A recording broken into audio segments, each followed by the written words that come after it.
Bueno, buenas tardes. ¿Qué tal? Quiero agradecer a los compañeros de la SOTA, a los compañeros de Octubre, por la posibilidad de tomar la palabra en esta instancia. La verdad es un gusto y un placer poder participar de este encuentro que ya había sido invitado con anterioridad, siempre las dos veces que me invitaron, siempre ha sido un momento que no podía, así que este año implicaba, la verdad, darme el gusto de una vez de poder estar aquí compartiendo con ustedes, porque bueno, entiendo que es una actividad, esta que organizan año a año mis compañeros, una actividad verdaderamente muy importante. Es un gusto entonces, yo voy a leer en verdad un pequeño texto para compartir algunas ideas, porque bueno, es un gusto, como les decía, estar acá, pero al mismo tiempo es un desafío, ¿no? Y de hecho, el tema que vamos a hablar, neoliberalismo y subjetividad, implica de algún modo un doble desafío. El primero de estos desafíos está vinculado con tomar la palabra junto, bueno, ya de por sí no pudo estar María Pía, pero tomar la palabra en el medio de estas dos figuras tan importantes como son Susana, como lo es también María Pía, representa verdaderamente para mí un desafío. Susana, de hecho, y a partir sobre todo de un seminario que compartimos en esta facultad hace unos años, por más que ya la conocía a partir de leer algunas de sus producciones, se convirtió en mi referente principal para pensar estas cuestiones de neoliberalismo y subjetividad. Por eso, cuando me dijeron que iba a estar con ellos, digo, ¿cómo hago para decir algo que no sea todo el tiempo como Susana dice, como Susana Murillo afirma, etcétera, etcétera? Porque bueno, es cierto, como decía, que el logos es común, ¿no? Pero bueno, tampoco uno puede abusarse tanto de eso. Lo cierto es que para quienes nos interesamos por estas temáticas, las reflexiones de Susana, siempre fueron muy reveladoras y sugerentes, y nos dieron la posibilidad de pensar muchas de nuestras prácticas a la luz de dichas reflexiones. Por eso mismo es probable que lo que escuchen haya como un eco conocido, ¿no? de sus afirmaciones, que es el producto de esta experiencia que compartimos y de las marcas que ha dejado en mí, ¿no es cierto? Gracias. No obstante, como suele decirse en estas ocasiones, las ideas buenas solo son de ella, y a mí me corresponde hacerme cargo de lo que quizá no esté tan bien dicho como ella lo podría hacer.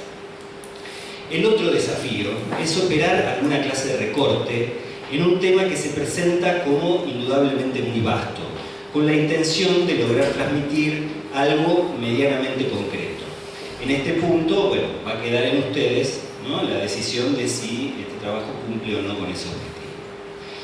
Yo voy a partir señalando algo que en verdad es una obviedad, pero que me parece importante precisamente en el sentido de operar un recorte. Neoliberalismo y subjetividad se puede tomar en dos sentidos. Por un lado, el sujeto que promueve y busca producir el neoliberalismo, y por otro lado, los efectos del neoliberalismo sobre el sujeto. Son dos temáticas, lógicamente, íntimamente relacionadas y articuladas, pero que también tiene su importancia poder distinguir. Por efectos, me refiero al sujeto que efectivamente produce, lo cual implica tanto las estrategias desplegadas por la lógica neoliberal como el plus que estas lógicas producen, o sea, aquellos efectos que están más vinculados a ciertas encrucijadas patológicas y que también se pueden adscribir a la misma lógica. Como ven, afirmar esto es ya toda una toma de posición y que le debo precisamente a Susana, que fue quien primeramente lo esclareció para mí. Más allá de una teoría económica, incluso como lo afirmaba el compañero, o de una serie de políticas que buscan implementar ciertas medidas económicas, el neoliberalismo es ante todo una teoría del sujeto. Propone, elabora, construye estratégicamente una modalidad de sujeto. Es necesario, considero, abordar esas estrategias para poder situar de algún modo al sujeto que produce. En este sentido, neoliberalismo, como seguramente saben, es un nombre que está lejos de generar consenso. Se habla de libre mercado, globalización, capitalismo tardío. Milton Friedman, un referente principal de esta doctrina, se refería a sí mismo como un liberal. Sus acólitos utilizaron la expresión exactamente opuesta y se nombraron como neoconservadores. También, desde por ahí ciertos sectores más académicos, se ha criticado el concepto afirmando su imprecisión. Por ejemplo, Naomi Klein, que volveremos en un ratito a ella, propone un término que en verdad es muy preciso, que es sistema corporativista o estado corporativista, y justamente es muy preciso porque da cuenta, ¿no?, de cómo se articulan las lógicas de gobierno. Sin embargo, más allá de todos estos términos, lo cierto es que el que termina triunfando es precisamente el neoliberalismo. Es el que se termina imponiendo, y a mí me parece válido, me parece correcto usar este término. Acá podría ponerme demagógico y afirmar que el pueblo nunca se equivoca. O, inclusive ni siquiera demagógico, también es cierto que ciertas convicciones establecen apuestas en torno a cuestiones a las que les cabe la noción freudiana de ilusión. En todo caso, lo más prudente me parece, y a la luz de circunstancias recientes, me parece que lo más prudente, digo, es reconocer que la expresión no puede ser negada ni afirmada y que es conveniente mantenerla como pregunta. ¿Se equivoca el pueblo? Subrayando en la oración la marca del equívoco freudiano. En definitiva, la razón por la cual me parece válida la expresión neoliberalismo es porque su materialidad significante permite escuchar la presencia, el importante lugar que le cabe en esta lógica a la cuestión de la libertad. El neoliberalismo anuncia una nueva libertad. Sin duda es una gran paradoja, a la que se puede tildar de irónica, cínica, pero nunca de errónea o falsa. El neoliberalismo representa un nuevo modo de libertad, una nueva concepción de la libertad que hay que interrogar teniendo presente algo que afirmó Gilles Deleuze en un escrito que funcionaba como homenaje y continuación al trabajo de su amigo Michel Foucault, que es Postdata sobre las sociedades de control, en el que afirma esto que recuerdo siempre, de que nuevas libertades implican nuevos modos de servidumbre. No hay contradicción en esa afirmación, hay que leerla al modo en el que el psicoanálisis trata a los pares de oposiciones, o sea, como estructura de alteración recíproca sin verdadera oposición. Esa nueva libertad, entonces, está vinculada estructuralmente a un fenómeno que sin duda implica una interiorización del mando. En la lógica neoliberal, el campo de la obediencia se extiende bajo la forma de una cierta libertad. Somos libres de hacer lo que queremos, como proclama vivamente el discurso emprendedor. Esa interiorización del mando es la que va a retener mi atención el resto del trabajo. Susana Murillo lo dice de manera ejemplar. La biopolítica, cito un artículo de ella que tiene unos años, pero parece que conserva una vigencia muy grande, que se llama Estado, Sociedad Civil y Gubernamentabilidad Neoliberal. Dice ahí Susana, la vía política se ha transformado a partir de la emergencia del arte neoliberal de gobierno, el cual se presenta como una forma más refinada de gubernamentalidad de las poblaciones, en tanto se enfoca en perfeccionar como nunca antes en la historia el autogobierno de los sujetos, sin evitar, pese a ello, la presencia de comandos que fuercen a tal actitud. Debo también a Jorge Gómez, colega, docente en esta casa y con quien compartimos un espacio de trabajo muy interesante en el Colegio de Psicólogos, en el marco del ERAP, sobre las marcas de las teorías económicas en Freud, el haber dirigido mi atención a un ejemplo que aporta el mismo Freud y que puede oficiar de manera perfecta como ilustración de cómo funciona esta nueva libertad. El ejemplo concierne la sugestión hipnótica y está tomado de un experimento de Bernheim. Y está en el artículo de Freud de Notas sobre el concepto de inconsciente en psicoanálisis. En ese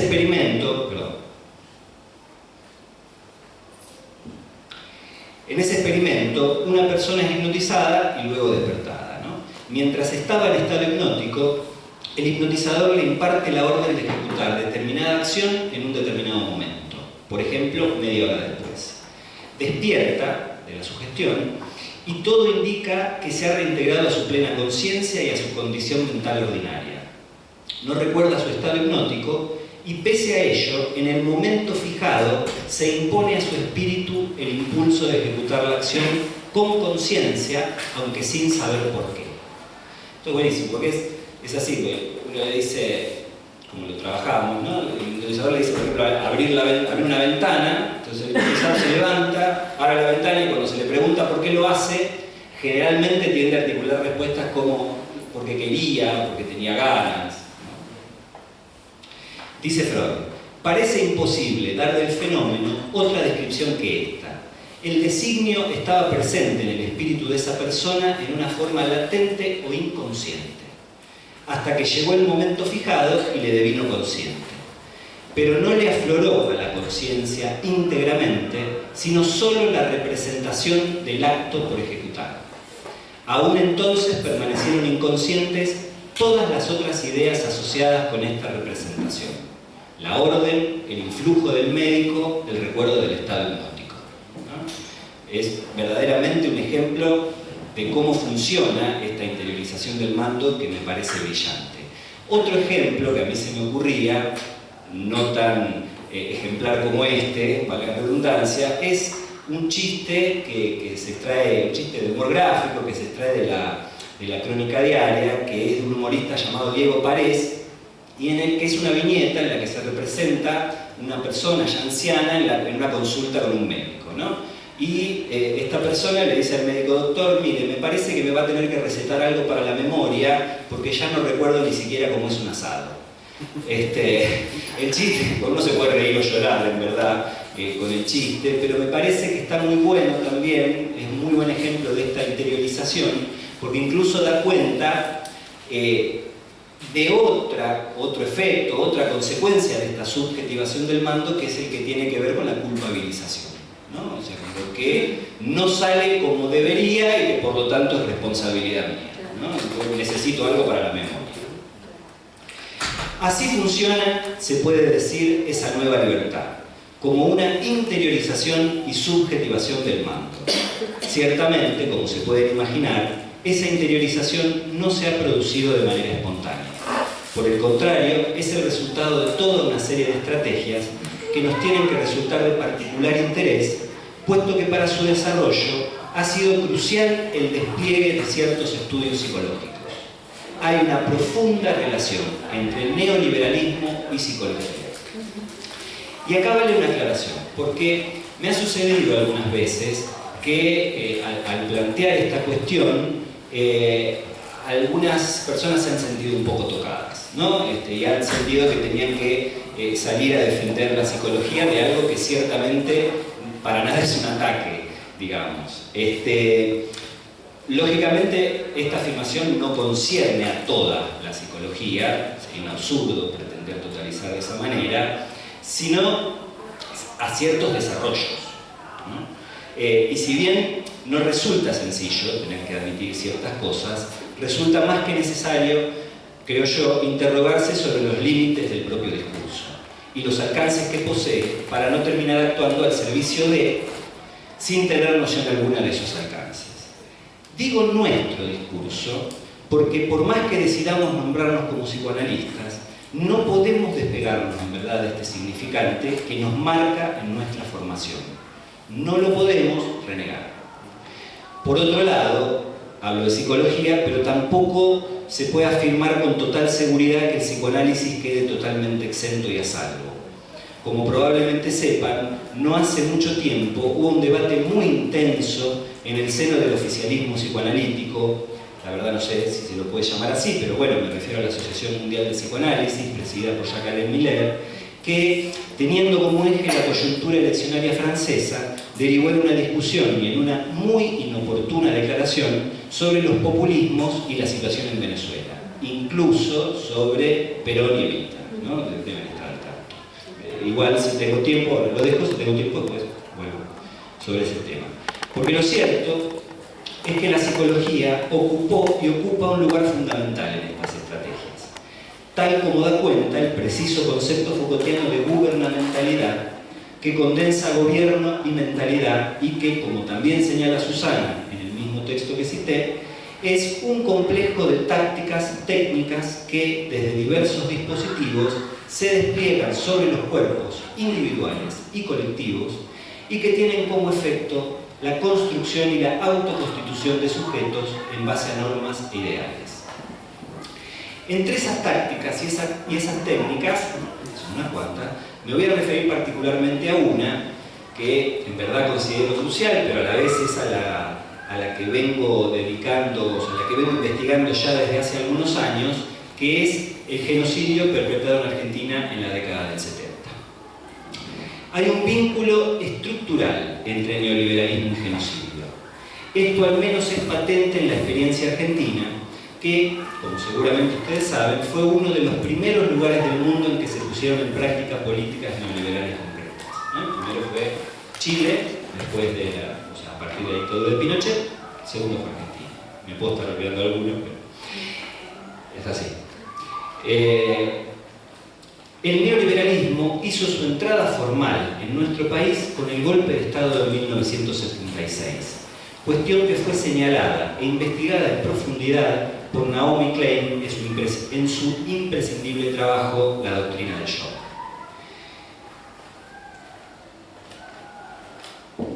De todos modos, los analistas no podemos pasar por alto la mención que realiza Lacan, nada más y nada menos en el discurso y el texto que acompaña la creación de la institución que él fundó, acerca de la facticidad del campo de concentración, como él la llama, y, bueno, él en verdad no habla de neoliberalismo, lo cual sería, porque bueno, ya es, de por sí se anticipa bastante con esto que dice en 1967, y si encima hubiera hablado del neoliberalismo, pero bueno, él habla de la facticidad del campo de concentración y del porvenir de mercados comunes, ¿no? Dice Lacan, eso que vimos emerger, hablando del campo de concentración, representa la reacción de precursores en relación con lo que se irá desarrollando como consecuencia del reordenamiento de las agrupaciones sociales por la ciencia y la universalización que introduce en ellas.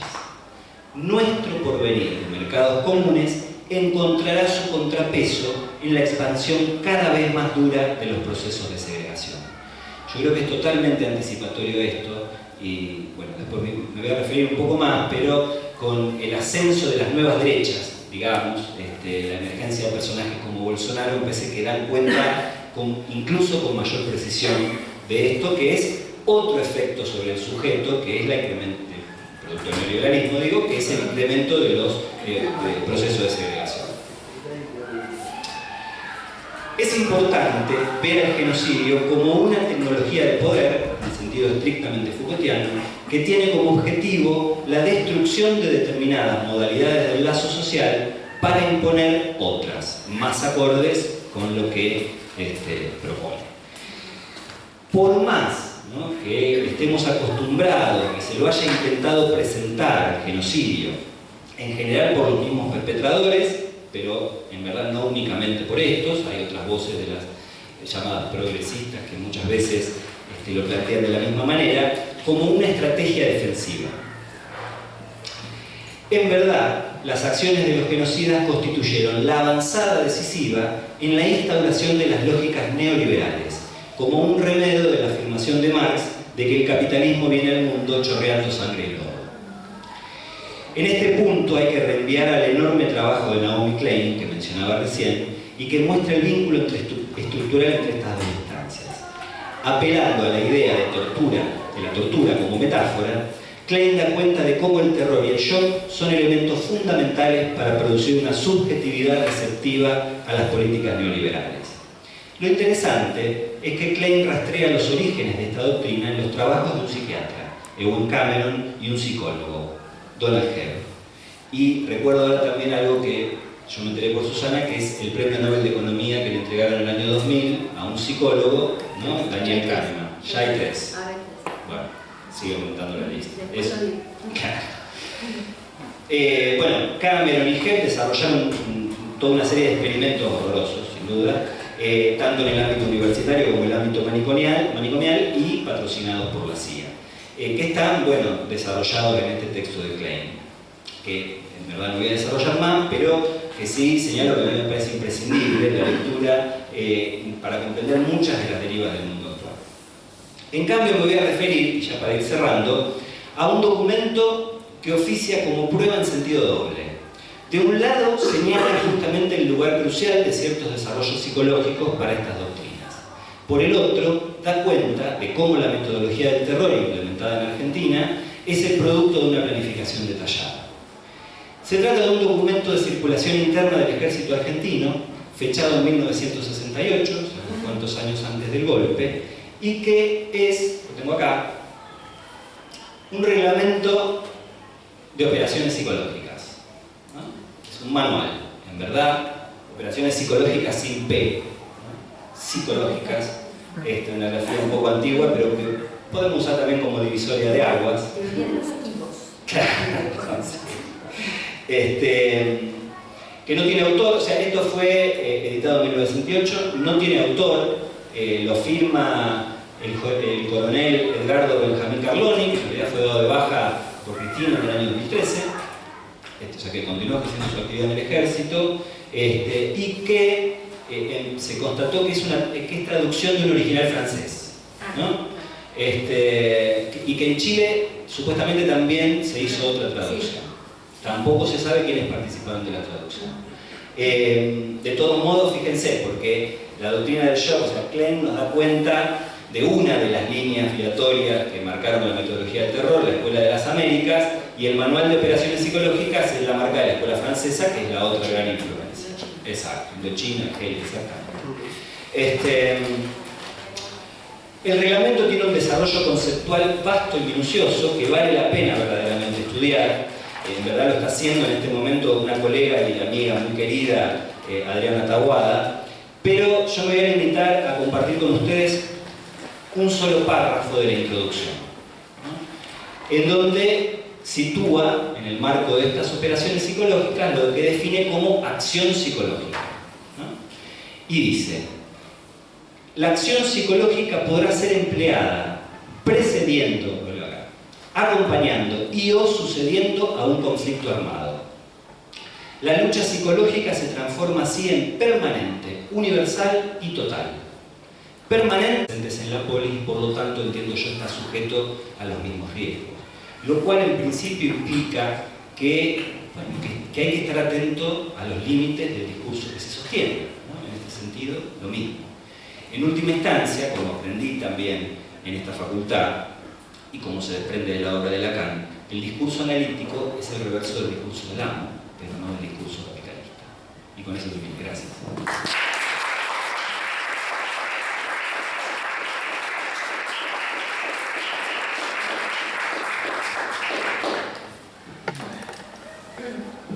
Bueno, buenas tardes. Primero les quiero agradecer que me hayan invitado.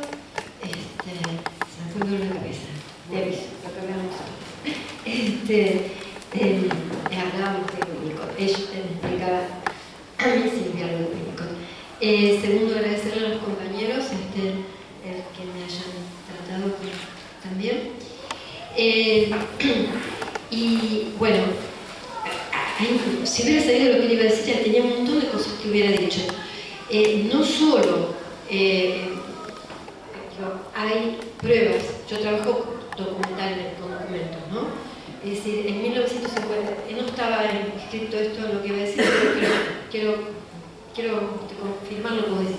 En 1952, Hayek, que es uno de los líderes del neoliberalismo, escribe El orden sensorial, del cual en todo caso voy a hablar, que es la base de las neurociencias.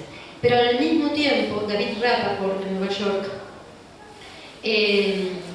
arma un grupo de estudio de psicoanálisis del trabajo de Freud, psicología para neurólogos, ¿no? Uno de los primeros trabajo proyecto que después Freud autocriticó.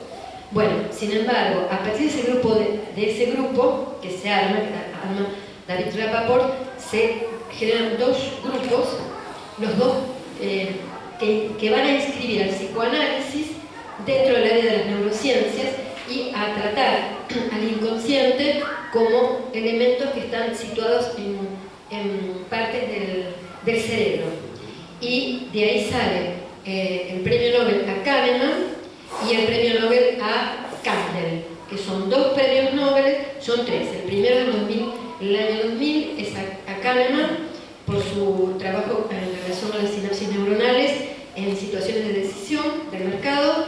En 2010, no me acuerdo si es 2010, el premio a Kandel por tema de decisiones en el mercado, y en el 2017 a Thaler por el mismo aporte.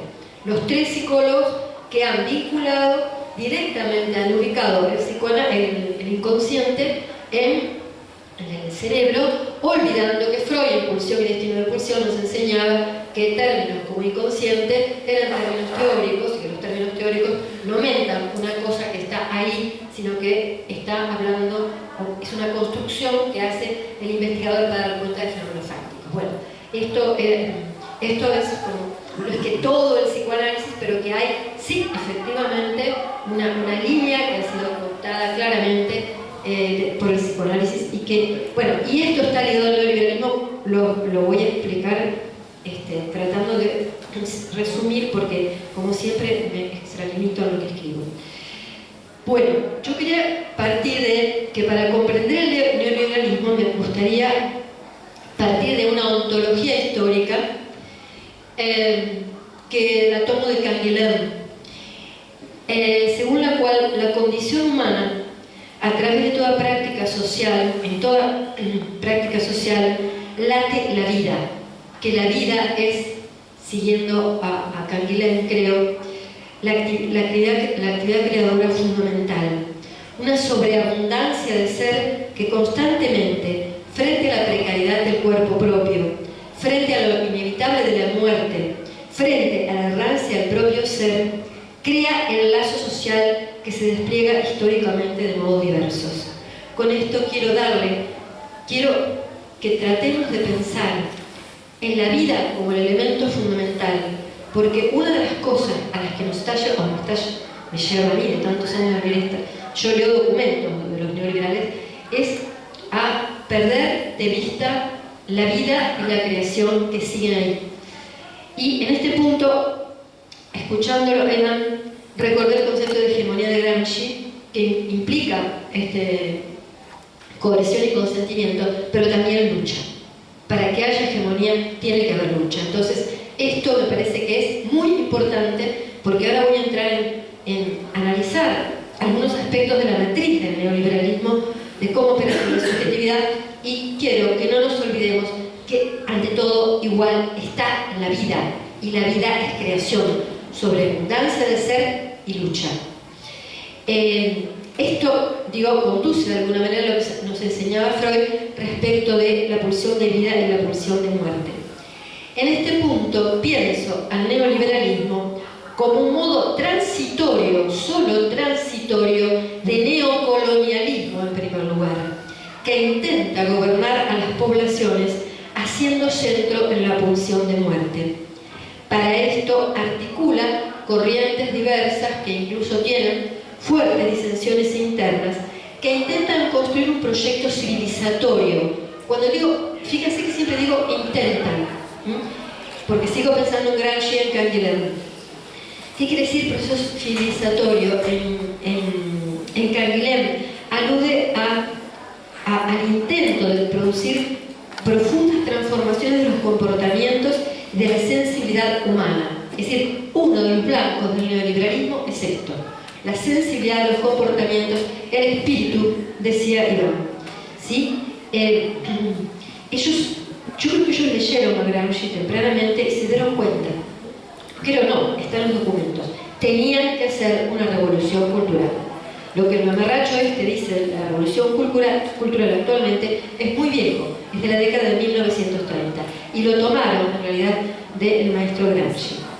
Pero el neoliberalismo, aunque se presenta como universal, perdón, cuando dije mamarracho me refería a quien ostenta la primera magistratura. Pero el neoliberalismo, porque él habla todo el tiempo, se presenta, aunque se presenta como una realidad inevitable, es una tendencia que no es de ningún modo definitiva, pero que se renueva constantemente en relación tanto a los movimientos del capital como a los colectivos humanos que se le oponen. Lo que creo que hay que tener en cuenta es que esta tendencia ha tomado como blanco a la vida, intentando limitar la actividad creadora con el objetivo de recolonizar zonas del planeta. Nuestra América es en esto un lugar central. según las peculiaridades históricas de las zonas, tratando de someter a la vez a la vida humana e intentando apropiarse de los bienes comunes de la naturaleza. Para este objetivo, esta tendencia tiene, como decía Iván, como blanco, la modulación de las subjetividades individuales y colectivas. Pero en esta modulación, radica o bascula una paradoja trágica. Por un lado, hay una constante interpelación a la amenaza de muerte, expresada en formas de violencia simbólica, social o física, ¿no? Si la pérdida del trabajo, por ejemplo, es una forma tremenda de muerte que azota en este momento, y el temor a perderla. Complementariamente, esa violencia se conjuga con una incesante interpelación a las subjetividades a buscar una completud, que muy bien saben los psicoanalistas de qué se trata, que elude imaginariamente tal amenaza a través de ficciones que van desde el consumo de objetos hasta el consumo de sujetos. Aquí habría que hablar del consumismo, pero lo voy a dejar de lado.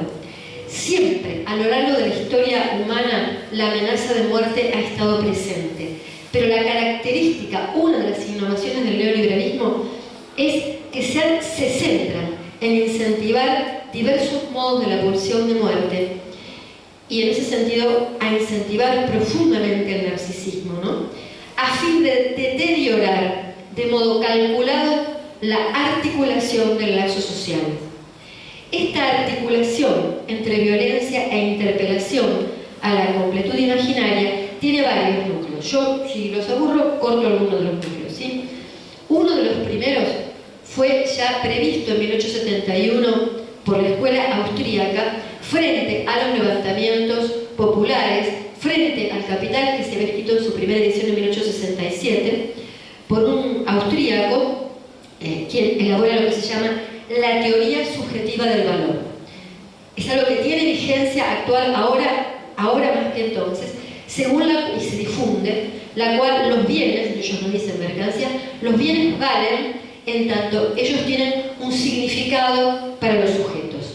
Con esto se desdeña al trabajo en el sentido profundo de la palabra trabajo, como ves, había sido incluso pensado por Hegel antes que por Marx, que tiene que ver con la idea de creación, ¿no? De transformación, pero no solo física, sino en todo sentido. Es decir, a lo que tiende esta teoría subjetiva del valor es a destituir el concepto de trabajo en el sentido complejo y profundo y creativo como fuente del valor y reemplazar al trabajo, destituir al trabajo como fuente del valor y de la riqueza humana, y con ello dejar de lado o justificar el hecho de que de toda responsabilidad pública hacia el cuerpo de los y las trabajadoras y hacia todo tipo de derechos sociales.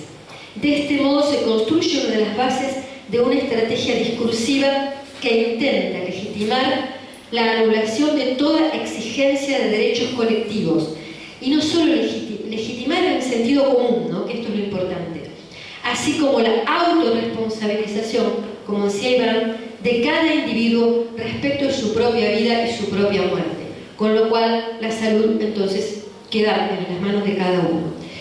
Con esto se estimula la fragmentación de las fuerzas sociales que constantemente resisten a la hegemonía del capital transnacional, porque del capital transnacional se trata.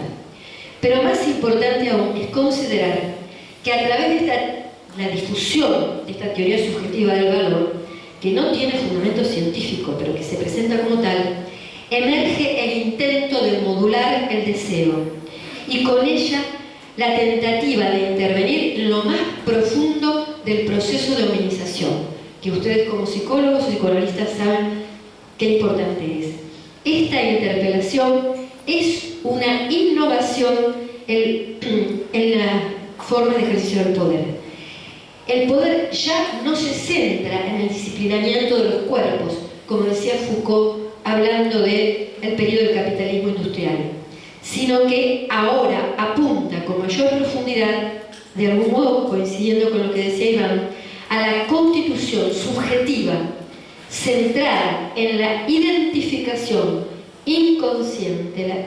El concepto de identificación primaria de Freud y secundaria es fundamental acá, pero no, ustedes saben más que yo de eso, con figuras imaginarias, caracterizadas por su éxito, riqueza o belleza, es decir, por una ficcional completud, lo cual implica algo tremendamente importante que nos había enseñado Sartre en realidad también, ¿no?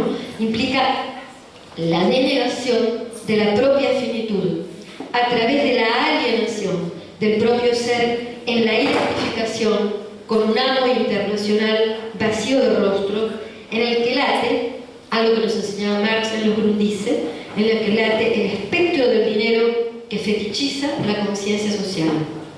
La fetichización de la conciencia social y la omnipresencia del espectro del dinero que intentan devorar a la vida son a la vez de otra deliberada construcción histórica inaugurada en la Primera Guerra Mundial.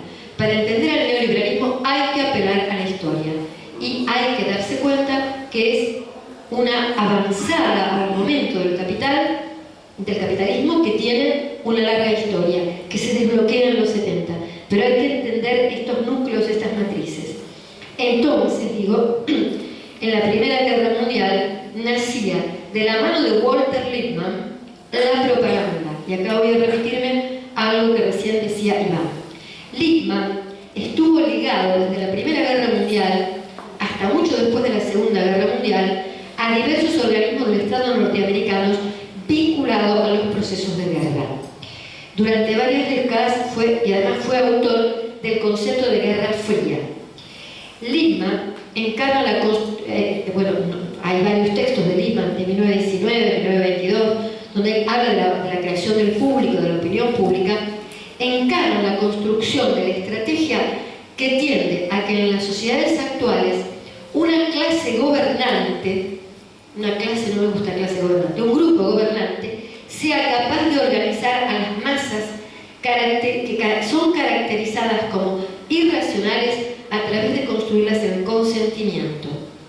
De modo que en las sociedades neoliberales el juego de la celebración de la libertad individual, de la que hablaba Iván, es un efecto ideológico construido en rituales a través de la configuración de lo que Lippmann denominó el público. ¿De dónde toma sus enseñanzas Lippmann? Lo que decía Iván, pero esto es 1914 ya, porque él es el que convence al pueblo norteamericano de aceptar el ingreso a la guerra. Después trabaja con los nazis, bueno, no le quedó nada, pero lo que quiero transitar son los conceptos. Las enseñanzas, él participa de las enseñanzas que dejaron los experimentos y el interrogatorio de prisioneros en la Primera Guerra, así como los procesos de espionaje, los transforman en la matriz de la propaganda política y económica. Esas situaciones le enseñaron, no sé si había leído Freud, esto no lo pude averiguar, enseñaron que las emociones son el factor fundamental que late bajo las decisiones humanas. Lippmann, o sea, el Estado norteamericano, de eso estoy hablando, inicia durante la Primera Guerra el análisis de cómo se puede intervenir sobre el aparato psíquico de las poblaciones a través de influir en las emociones básicas. Ello se busca a través de desplegar mensajes y polémicas impactantes, esto es un resumen del texto de Lippmann, basados en conceptos ambiguos, a través de los cuales sujetos con ideas, fíjense, o intereses diferentes y hasta contrapuestos, podemos identificarnos con un mensaje. Para esto, lo fundamental es que tal mensaje les despierte a estos, aunque sean contrapuestos, emociones básicas como el odio, el miedo, el horror, la fascinación, no el amor, porque el amor crea. De modo que estos sujetos se sientan involucrados como individuos con el mensaje que se emite y con ello experimenten imaginariamente, uso la palabra imaginaria en el sentido psicoanalítico, experimenten imaginariamente que han elegido libremente participar y que participan. Lippmann construía la matriz de las acciones de empresas como Cambridge Analytica, que crean a partir de bases de datos diversos perfiles psicológicos detallados y buscan personas permeables a los mensajes que se desean transmitir para luego influir en ellos a través de noticias falsas y selección parcial de información. Esto ha sido confirmado hace poco y actuó en la campaña, como todo el mundo sabe. Hay mucha información sobre esto. En ese sentido, afirmaba Lippmann, la democracia ya no puede ceñirse a normas clásicas. Es menester construir una democracia en la cual haya gente especializada que delibere y tome decisiones por los miembros de la sociedad, de modo tal que estos acaten tales decisiones como si fueran propias. El público, dice Lippmann, es algo que va más allá de las medidas disciplinarias. Él es un fantasma, no es una voluntad. El público se forma alrededor de un problema o un acontecimiento que él no es capaz ni de proponer ni de resolver. El público debe ser conducido a ajustarse rápidamente a las urgencias del capital. En ese sentido, complementariamente, el proyecto de Lippmann, unido más tarde a propuestas de Hayek, se conformaron en las bases de la actual psicoeconomía, inteligencia emocional y neuromarketing, con presuntos sustentos en investigaciones en neurociencias, que sostienen que todos los aspectos cognitivos, afectivos, morales y sociales conforman el yo que estaría alojado en el cerebro, sobre el que vuelvo más tarde, del cual hablé antes y volveré más tarde. En esa estrategia, el Estado solo debe construir las condiciones para el funcionamiento del mercado. El grupo debe limitar la mediación de partidos políticos. Si pudiera hablar largamente, les explicaría que debe eliminar y cómo los partidos políticos. Asegurar el rol punitivo de este grupo gobernante y constituirse no en una entidad burocrática, a la manera de Weber, sino conformarse al modo de una organización de tipo, comillas, guerrillero, capaz de cambiar sus tácticas constantemente en función de las urgencias del gran capital. En esta estrategia no se trata de determinar de antemano los dominios en los que el Estado debe intervenir, sino cómo se debe intervenir respecto de lo que se caracteriza como una sociedad-empresa, comillas, configurada por sujetos autorresponsables, comillas, que o son emprendedores, comillas, o caerán en la desdicha, la soledad y la muerte. Esto implica que el concepto de acción humana coincide con el de función empresarial, la cual consiste, según dice Huerta del Soto en 2004, que es un neoliberal de la Escuela Austríaca Española, dice: descubrir y apreciar las oportunidades de lograr alguna ganancia o beneficio que se presentan en el entorno, actuando solo para aprovecharlas. Individualismo. Esa función empresarial es por esencia competitiva. La sociedad humana, nos dicen los textos de los neoliberales, como Hayek nos sigo citando, debe ser configurada como un mercado en el que un conjunto de individuos rivalicen entre sí. Concepto que a la vez coloca en pie de igualdad a empresas y sujetos individuales, con lo cual obtura, tras la pretensión de libertad individual, lo siniestro de la dominación mundial. Por ejemplo, Estados Unidos se presentaría en la ONU como si fuera análogo a la Argentina o a Venezuela. Caramba, no lo es. Durante y tras la Segunda Guerra Mundial, Estados Unidos consolidaba su hegemonía a través de su complejo militar, industrial y farmacéutico.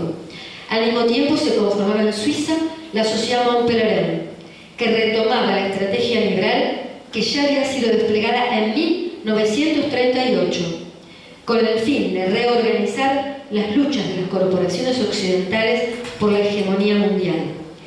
Estrategia cuyo objetivo fundamental es, como dije antes, la construcción de una revolución cultural que plantee la necesidad de destruir los principios básicos del estado de bienestar, que es igualado al socialismo, al nazismo, etc.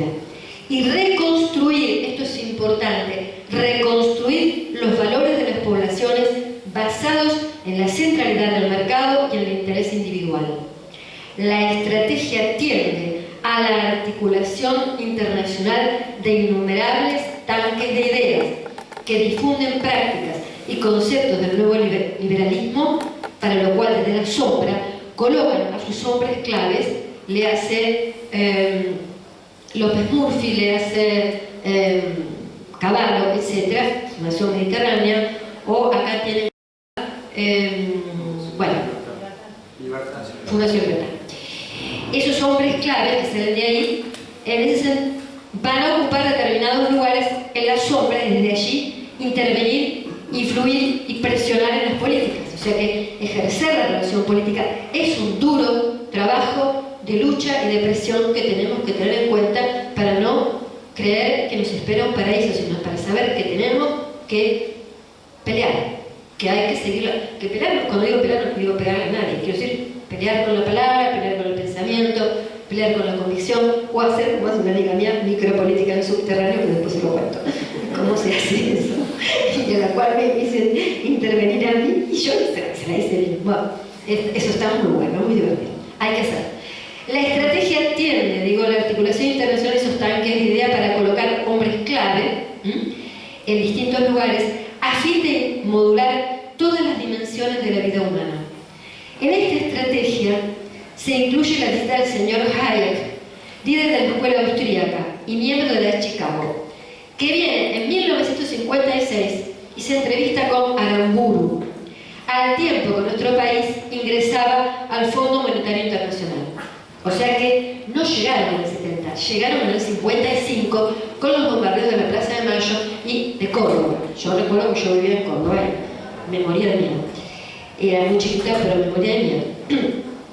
En 1959, Ludwig von Mises, otro líder, visitaba Argentina, donde inauguraba, para vergüenza de la Universidad donde trabajo, la licenciatura en Economía en la Universidad de Buenos Aires, en 6 conferencias en las que interpelaba ya en 1959 a nosotros los argentinos, en nombre de la libertad individual, que según él no conocíamos, nos interpelaba a tomar la importancia de las inversiones extranjeras en nombre de la libertad individual, a desindustrializar a Argentina y a apropiarse de sus territorios.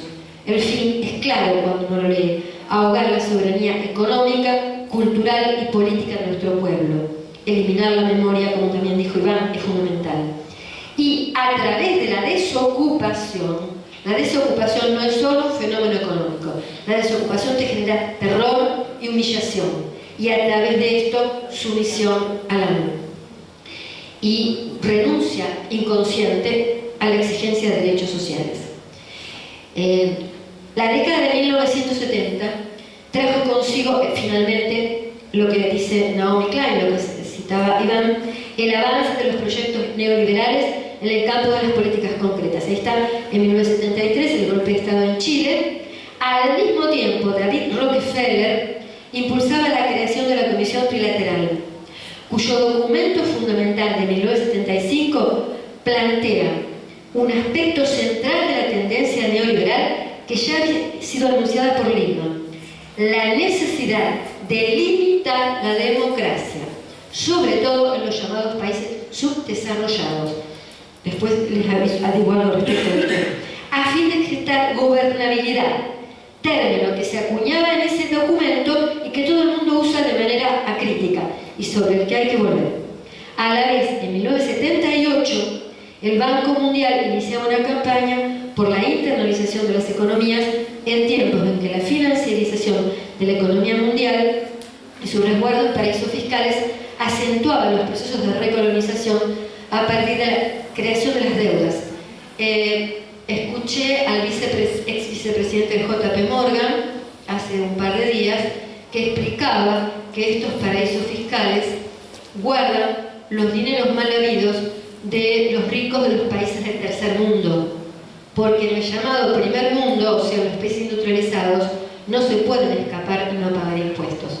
O sea que sobre esto hay que trabajar. Los que sepan economía e investigar están succionando el dinero del tercer mundo, no del primer mundo, no de Inglaterra, no de Estados Unidos, de nosotros.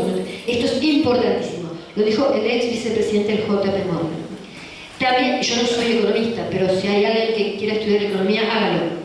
También entonces Hayek volvió a instalar en nuestro país. ¿Cuándo? En 1978. Y criticaba, miren a quién criticaba. Hayek, el Fondo Monetario, el diario La Prensa, y varios que no voy a nombrar, a Martínez Dios lo criticaban, porque sus medidas eran caracterizadas como gradualistas, por su debilidad, comillas, en la toma de decisiones ligadas a las privatizaciones, al tiempo que hacían sugerencias respecto a la necesidad de terminar con las organizaciones sindicales.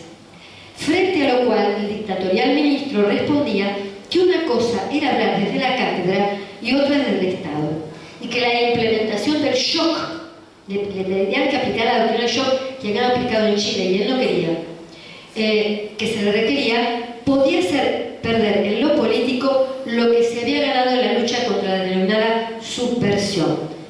Esto es también una mentira, pero habría que decirlo aparte. La mayor parte de los desaparecidos eran miembros de organizaciones de base de trabajadores, o sea, y no habían tomado en su vida un arma. Yo trabajo en una facultad donde se hizo la principal base de datos y esto está documentado. Además de Argentina, Hayek visitaba Chile, miren cómo les gusta el Cono Sur, en el 77 y en el 81, y publicaba Derecho a Legislación y Libertad, donde sistematizaba su ideario político neoliberal.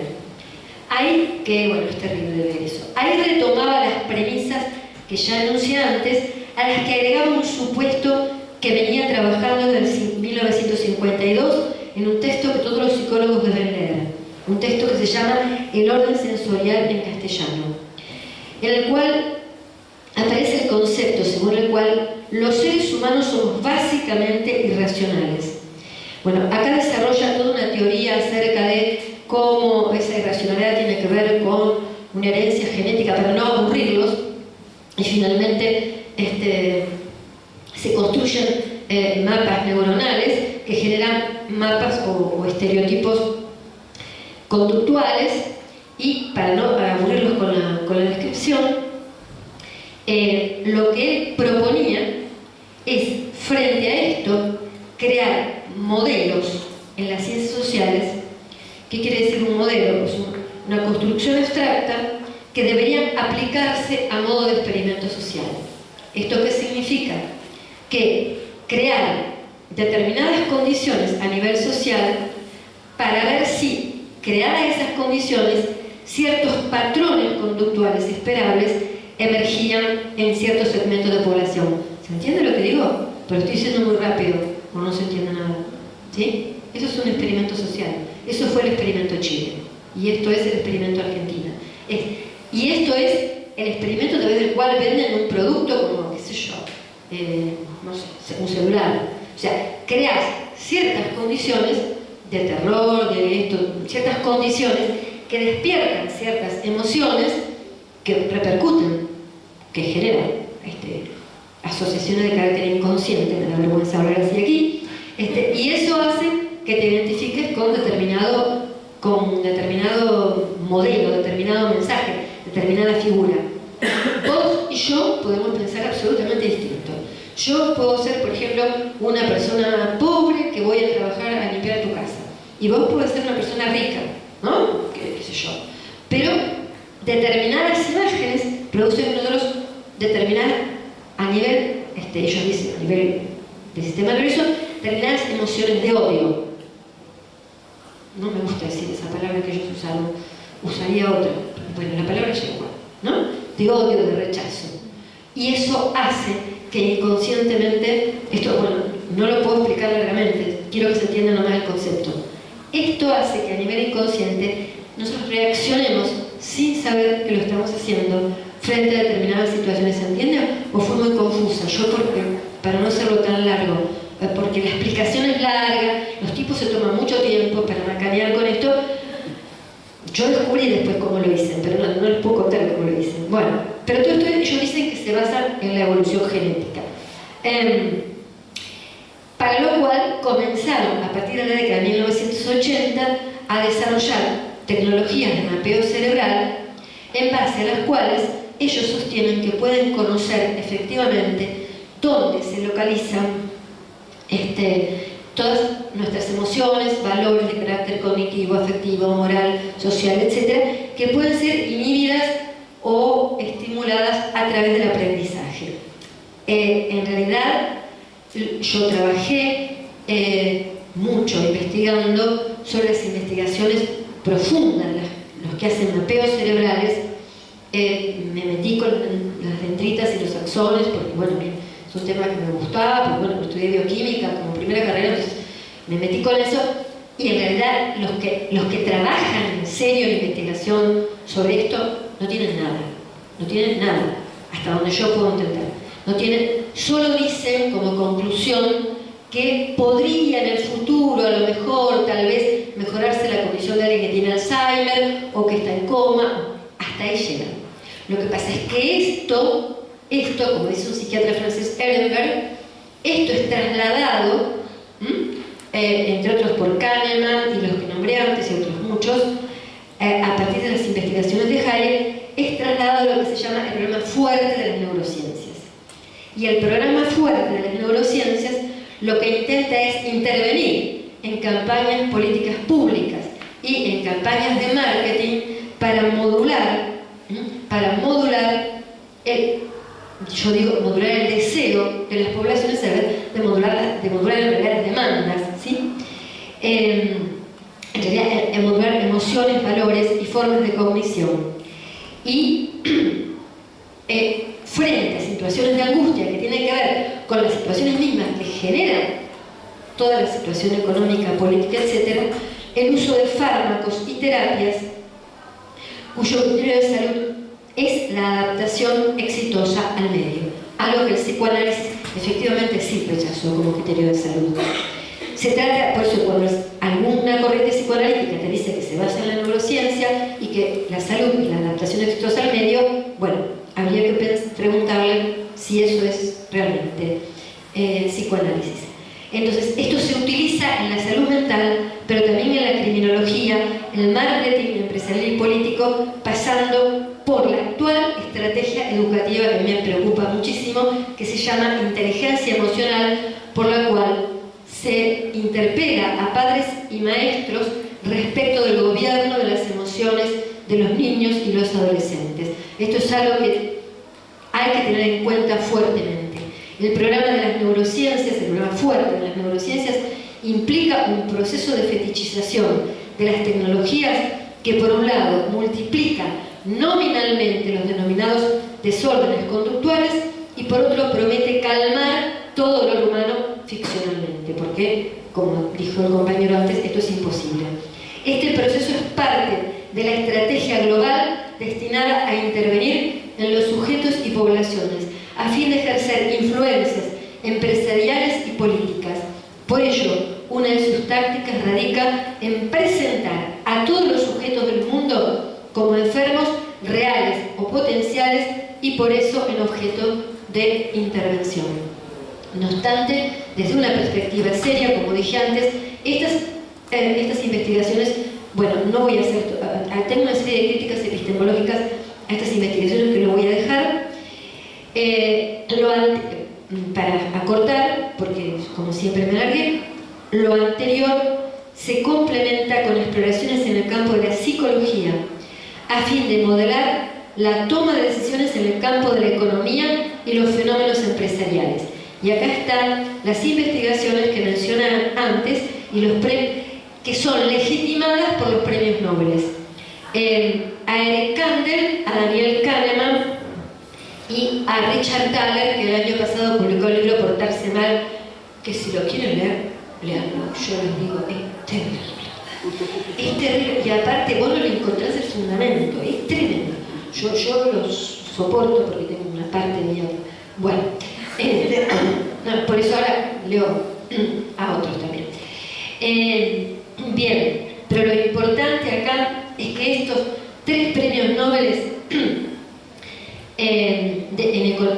dos en economía y uno en medicina, son porque sus investigaciones se vinculan al aspecto racional del psiquismo humano, en relación a la necesidad empresarial y política de la predictibilidad de las decisiones ante la incertidumbre del mercado. El mercado, en este sentido, es concebido, o la sociedad es entendida como un mercado, entendido como un juego, en el que cada jugador ganará una cuota incierta. Lo de la meritocracia es macana. Cuando lee a Hayek, cuando lee a Lippmann, cuando lee a todos ellos, te dicen: lo que se gana o lo que se pierde depende del azar, de la buena suerte, del accidente, de la herencia o del robo. Lo que importa es lo que ganaste en el juego. Y las reglas, lo digo rápidamente, ¿de dónde emergen? De los ganadores del juego. Pero no estoy interpretando, estoy diciendo de memoria textos que se aplican en las políticas públicas.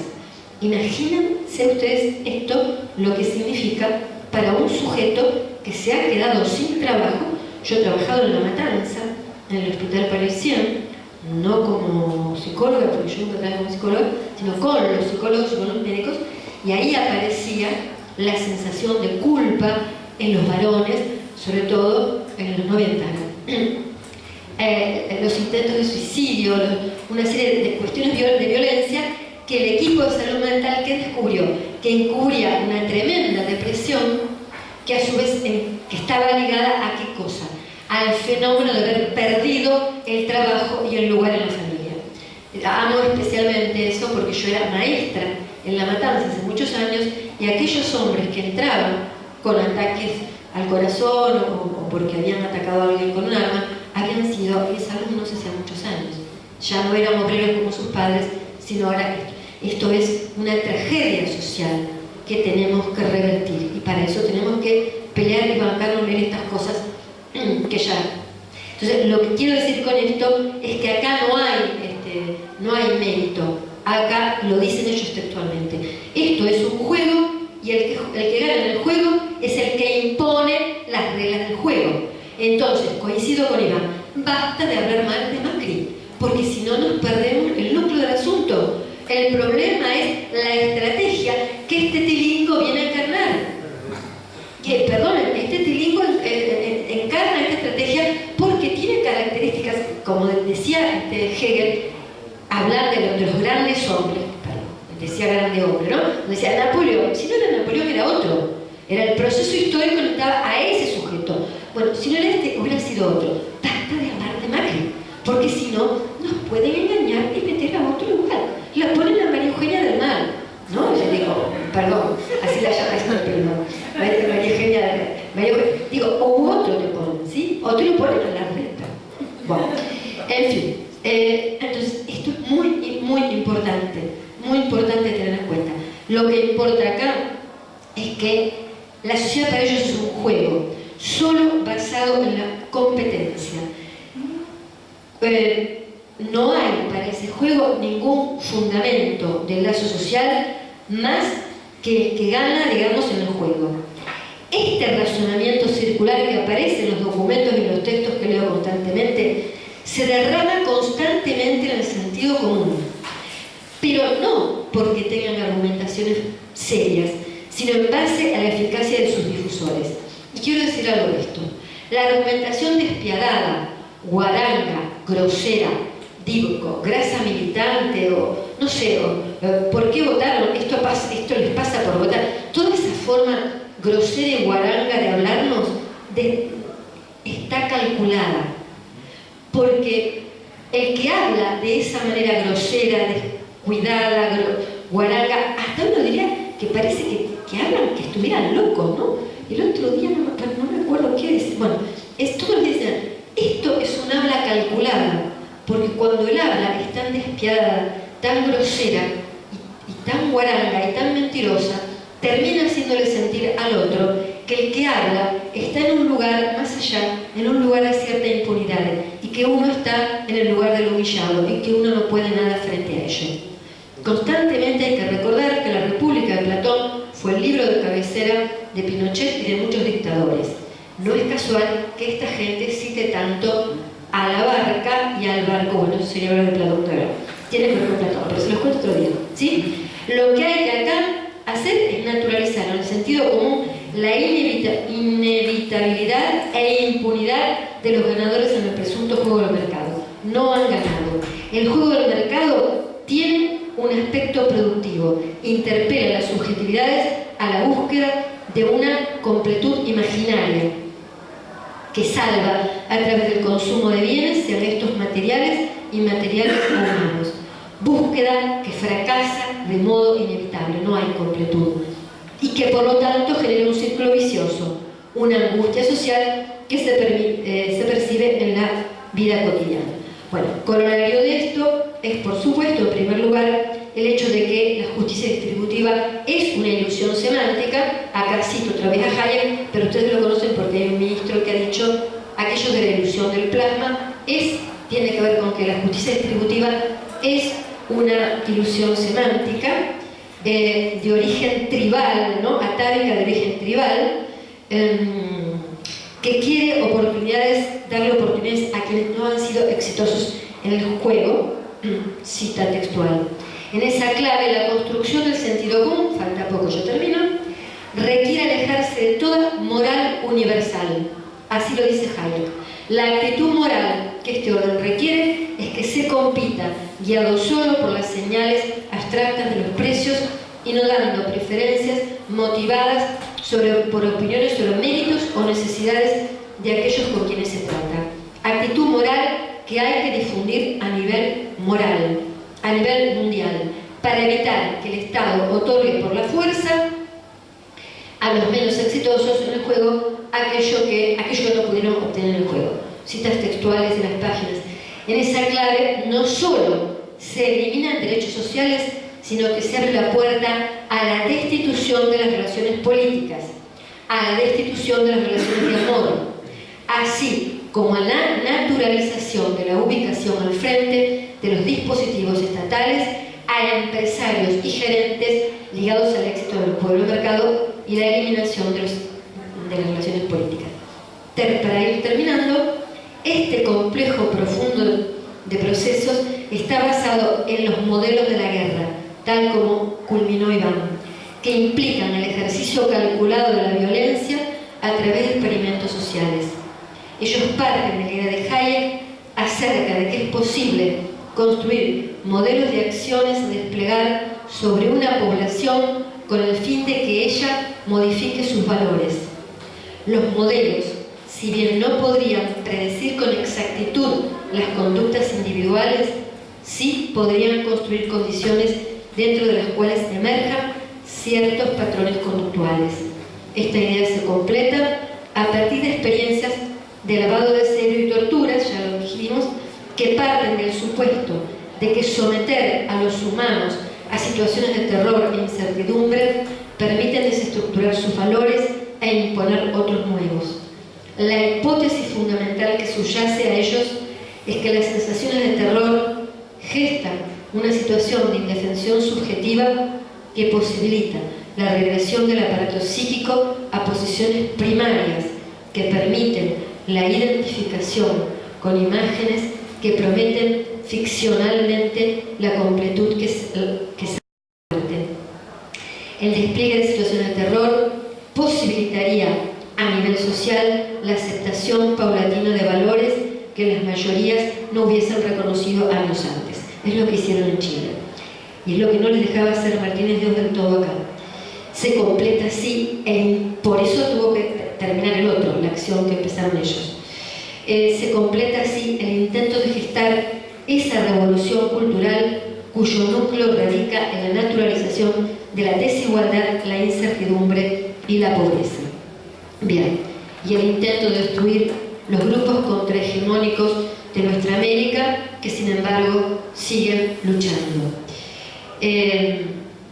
Y me gustaría, ¿contra qué? Contra la violencia social que se expresa hoy en la calculada pérdida del trabajo y de los derechos sociales de diversos signos. La supresión de derechos no tiene un mero sentido económico.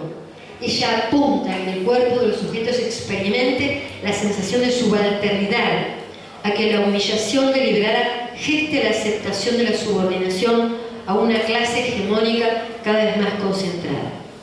No obstante, digo para terminar, Vuelvo al principio, vuelvo a la vida. La historia actual muestra constantemente que la vida, en su insondable potencia, escapa de modos diversos a la pulsión de muerte. De manera que los cuerpos colectivos e individuales, en su materialidad, se tornan insumisos y gestan constantemente nuevas formas de crear lazos colectivos. Esos cuerpos se reúnen en escuelas, en barrios, en universidades, en plazas, en calles, en comedores comunitarios, en actividades sin fin, que aunque sean ocultadas en las comunicaciones masivas, son constantes.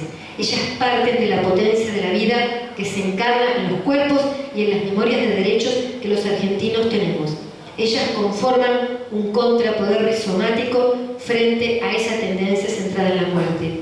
Ellas emergen de modo contingente, a menudo inesperado, pero no cesan. Ellas son la expresión de la potencia de la vida, de la sobreabundancia del amor, que tenemos que plasmar en políticas concretas que abran nuevos caminos en la historia. Terminé.